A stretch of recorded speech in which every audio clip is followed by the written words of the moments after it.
The literal Nazis are coming. And this is not a figure of speech. This is not a metaphor or allegory or some, overwrought, hand-wringing historical comparison. The literal Nazis are on the ascendancy, on the rise, and they are recruiting in my city and probably in your city too. Now, on the 5th of July, I was on my way home from a nice, pleasant, relaxing Independence Day weekend hike when I came across a banner hung up over one of the major highways in my city. 15 feet wide, giant blue letters on a white background. It read, "Revolution is tradition. patriotfront.us."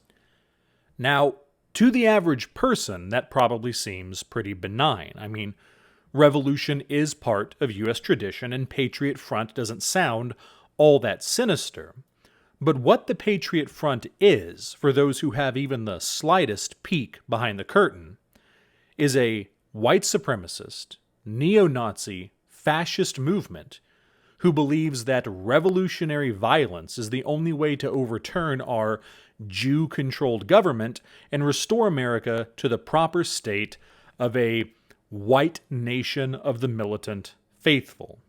That's what the Patriot Front is. And if you don't believe me, you can go visit their website and read their manifesto. They make this abundantly clear in their own words. And I'm not going to read directly from their website here. I do not want to give them any more of a platform than the bare minimum necessary to talk about them. But I will read for you what Wikipedia says about them.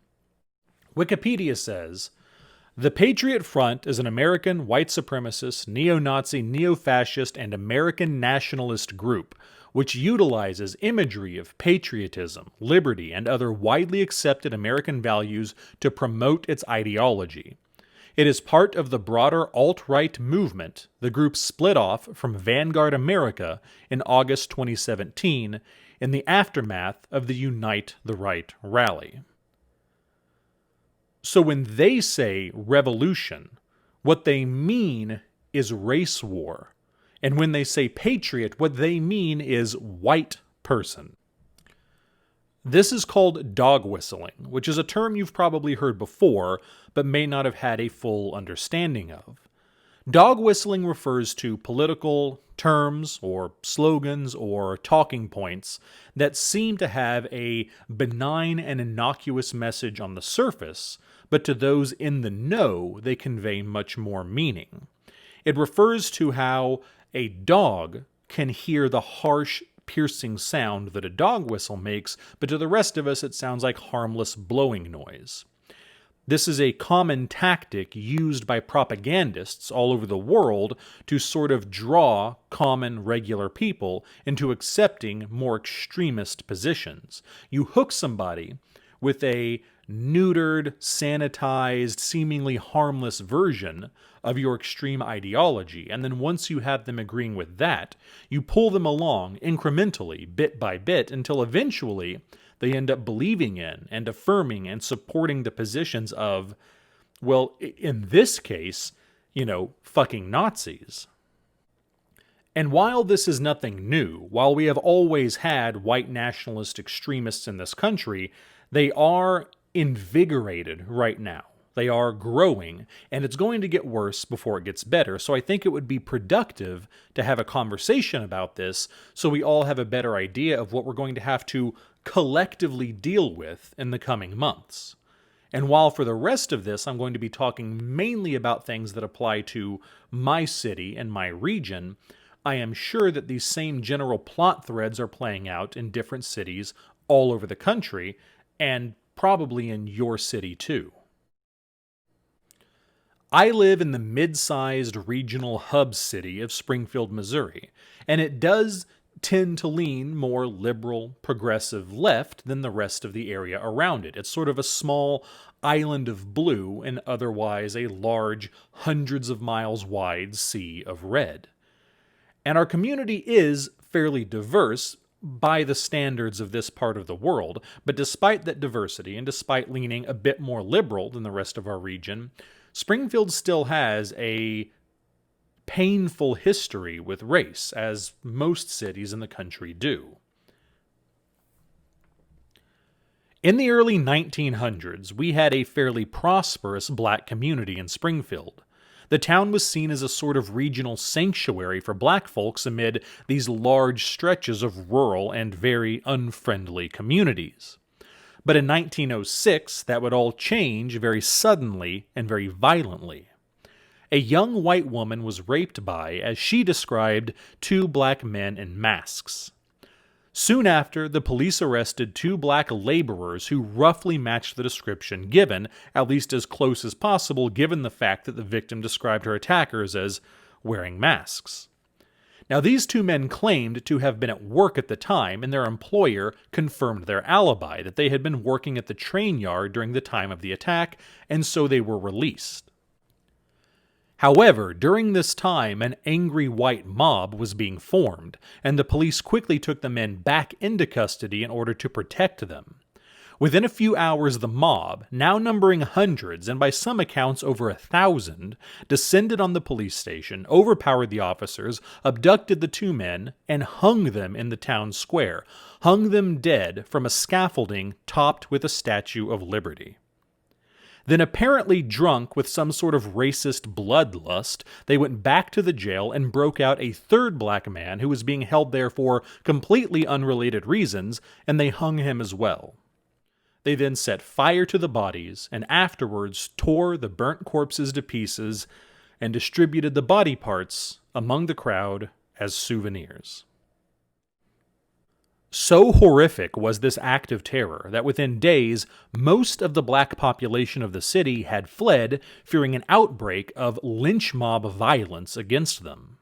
Entire neighborhoods were left empty, businesses were abandoned, properties and legacies and investments all lost by the black community.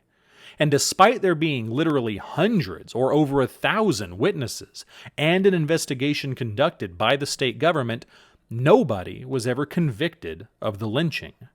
And to this day, the black community in Springfield has never recovered the economic and cultural prosperity that it once had. Before this event, the black population of Springfield was roughly 20%. And since then, all the way up to current day, it has never been higher than about 4%. But that was a long time ago, and Springfield is a more enlightened city these days. These sorts of obviously wicked, overt racist sentiments are a thing of the past. One might be tempted to reassure themselves. That is, until you are driving home and you see a neo-Nazi recruitment banner hanging over the highway. A recruitment banner for an organization who believes that military organized violence against black people is the only way to restore our country to its proper form. But it's not just Springfield, it's the whole region. For example, while most people think of the KKK as being nothing more than a small group of hateful weirdos who occasionally pop up in their funny costumes at a rally, it's a bit different for those of us who live in this part of the world. Since the current headquarters for the Knights of the Ku Klux Klan is located only 90 minutes due south of Springfield in Harrison, Arkansas, where the former leader of the modern incarnation of the KKK still resides. But we don't even need to drive a whole hour and a half south to run into issues with the KKK.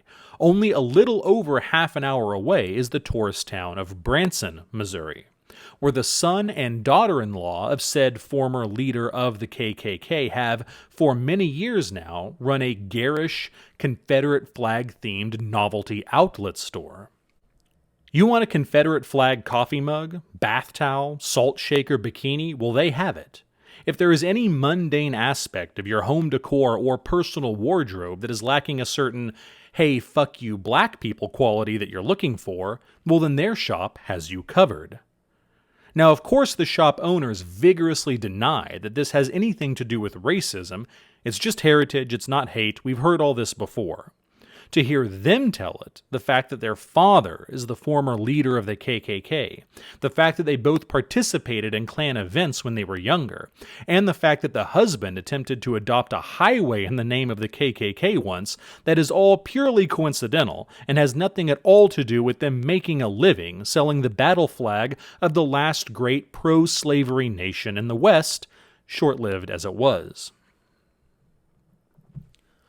Now, over the past few weeks, numerous protesters, many of whom are black, have shown up to protest this store. The owner of this store has called them thugs, even though they were perfectly well-behaved, peaceful demonstrators. And one of the shop's supporters, waving a Confederate flag, screamed at the protesters that "I will raise my grandchildren to hate all of you," while another imitated an ape as a way of mocking black demonstrators. But again, the Confederate flag is for sure not a racist symbol defended by racists. Not at all. Well, as obviously racist and disgusting as all of that is to anyone who's not in complete denial, you can at least assure yourself that's not Springfield, though. Those are different towns. They're close by, sure, but those are different cities. Those are just a few people. That's just one store owner. It's not that big of a problem. Or at least you can tell yourself that until you're on your way home and you see a neo-Nazi recruitment banner hanging over the highway. When you couple that with our own city's problematic history of violence towards black people, of using terrorism to drive almost all the black people out of town, when you couple that with how close the modern headquarters of the KKK is, when you couple that with how prevalent KKK and white supremacist sympathies are in the surrounding sea of rural communities, it becomes impossible to deny that the problem is real and the problem is here. There are racists among us, and I don't mean your conservative grandpa who still uses the word nigger now and then, and it makes you really uncomfortable, but you have to excuse it because he's from a different time. No, that's not what I'm talking about, the sort of old-timey, habitual racism. I'm talking about active, organized, militant, fascist, neo-Nazi, and white supremacist groups who are ceaselessly recruiting online and are now recruiting in real life, on our streets, in my town, and very likely in your town as well. The last time these groups gained enough momentum, we got Unite the Right. We got Charlottesville. They gathered in a park waving Confederate and Nazi flags. They chanted Nazi slogans. They threw Nazi salutes. They cheered wildly at the most disgustingly unmitigated racism you can imagine, and they wielded shields with fasces on them, the literal symbol of fascism. And in the end, before all was said and done, they murdered a counter-protester. They murdered her. These are dangerous people who want a race war, who want an ethno-state, and who ceaselessly target bitter, disillusioned, disaffected young men for recruitment.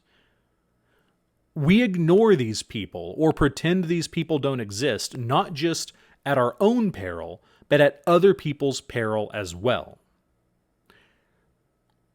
One day, the events we are currently going through will be a chapter in the history books our grandchildren read, and what you need to decide is if you want your grandchildren to be proud of the way that you acted during these days. Driving back authoritarian, discriminatory movements is a generational responsibility. Once a generation, these types of people will have a resurgence, and they will make a bid to become mainstream. And we have to be prepared every time to squash them back down into the extremist fringe margins of society. This is work that will never be done, but it still needs to be completed. This is civilizational maintenance, and we should consider doing it a civic duty. So be vigilant, act when you can, report what you see. This is going to get worse and more difficult before it gets better, but we can win. We have in the past. We just have to keep our eye on the ball and make sure this thing does not grow too large to control.